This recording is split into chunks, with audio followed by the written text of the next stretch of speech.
Hey everybody, thanks for joining me. This is Kate, back at it with a new video. The title of this video, you better secure your rental property, if you know what I mean. It's this couple, I believe they are married, out of Chicago. They was in the process of selling their property, and when I guess the wife went over with the real estate lady to let her take a look, to her surprise and amazement, some people was living there, and they had a dog in the backyard. Now, is this uncommon? No, it's happening all over the country. People cannot afford housing.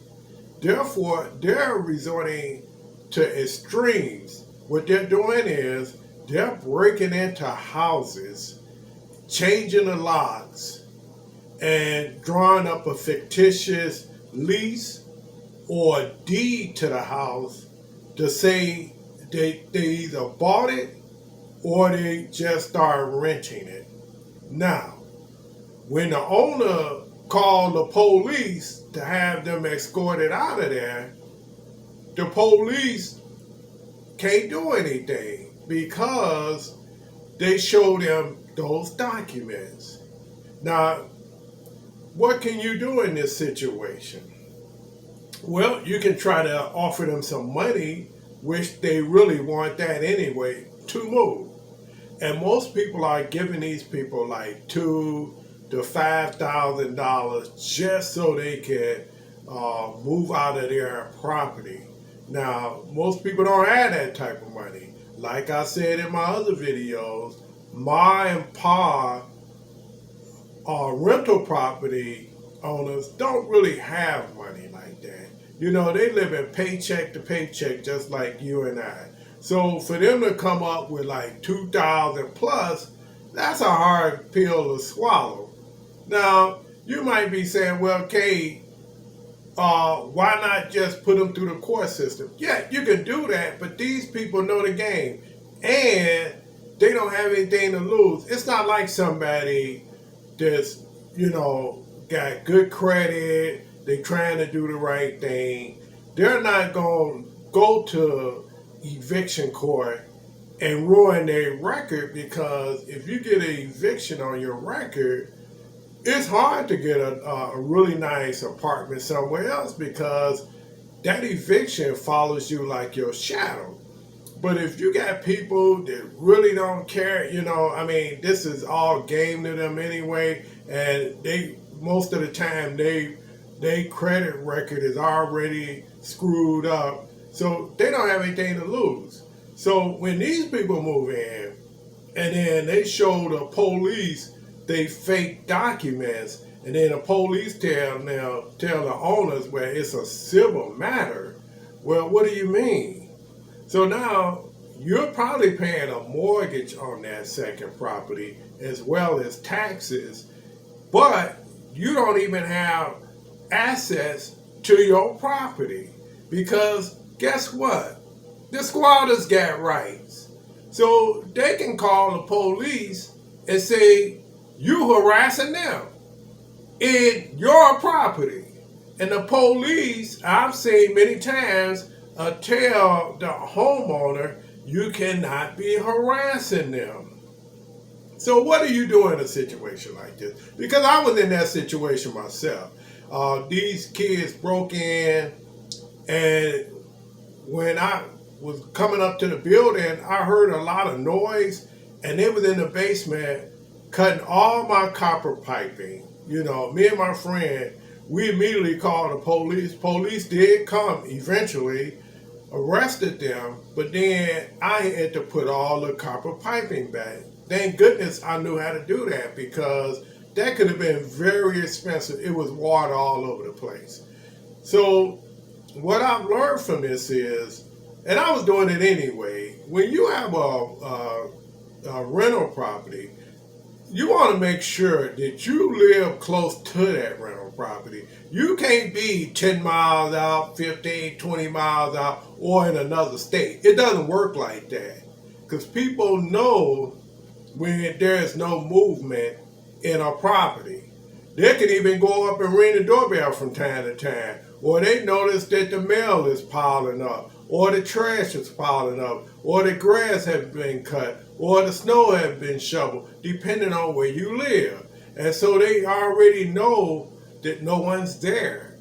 And so they going to take advantage of that, and they're going to break in, change the locks, and then move in. Now, if you ain't going to your property on a regular, then you won't know until maybe a month or two later, depending on how often you go out to your property. I remember when I first got in real estate, and I had bought me a two-flat with a basement apartment, and I lived in the suburbs. And, I let my property sit for about a month. And guess what? When I went out to take a look to see what was going on, the gate was open, the back door was open, and the people wasn't there who was trying to break in, but they had their pipe wrenches, they had all that stuff. They finna take all my radiators. So you have to keep an eye on your property. You got to be at your property daily. It can't be no weekly or monthly or yearly or whatever it is. You have to be at that property daily. And you want to be close to it so it's not a problem for you to do that. Because if you way out somewhere, you're not going to want to do it. But if you live on the way going to work or coming back from work, or it's like less than a mile away, yeah, you can drive by and stop in and stop by and pick up paper, shovel the snow, do whatever you want to do. But you want to be seen at your property as well. You don't want to just be slipping in through the back and then slip back out. No, you want people to see you, physically see you at your property. You want to be out cutting the grass or shoveling the snow or cleaning up around it. You want people to see that so they know there's movement there. And then the next thing you want to do, and I know you're probably saying, well, why should I invest money in it if I'm trying to sell it or I'm trying to rent it out? You should get you an alarm system. That's very important, because if you get an alarm system and that alarm go off and those people are trying to live in there, whatever, the police gonna first ask them, what's the code to the alarm? You don't know that code, you're going to jail. And then secondly, you want to get that Ring doorbell or one similar to it. This way, when people walk up to your property, you can see what's going on. You get an alert. And they don't know whether you're there or you're not there. You can say, yes, can I help you?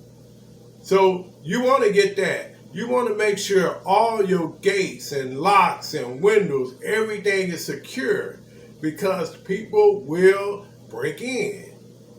So long story short, do those things, because if you put somebody in there, it's very expensive to get those squatters out. Because one, they know how to work the system, and they can keep going back and forth to court and all that, and let it just drag out. And I've seen in cases it can go anywhere from a few months to a year to maybe two, depending on how well they know the system.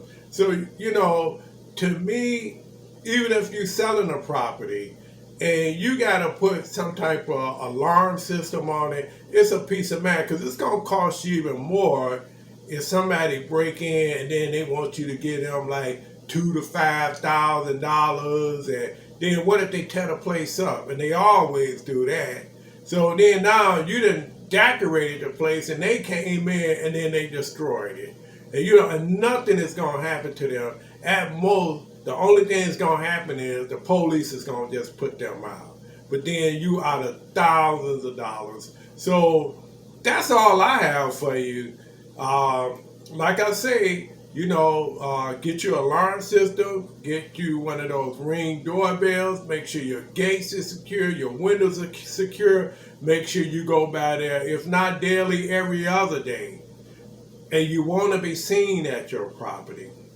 And hopefully, you'll be okay. Again, this is Kay, back at it with a new video. Take care, guys.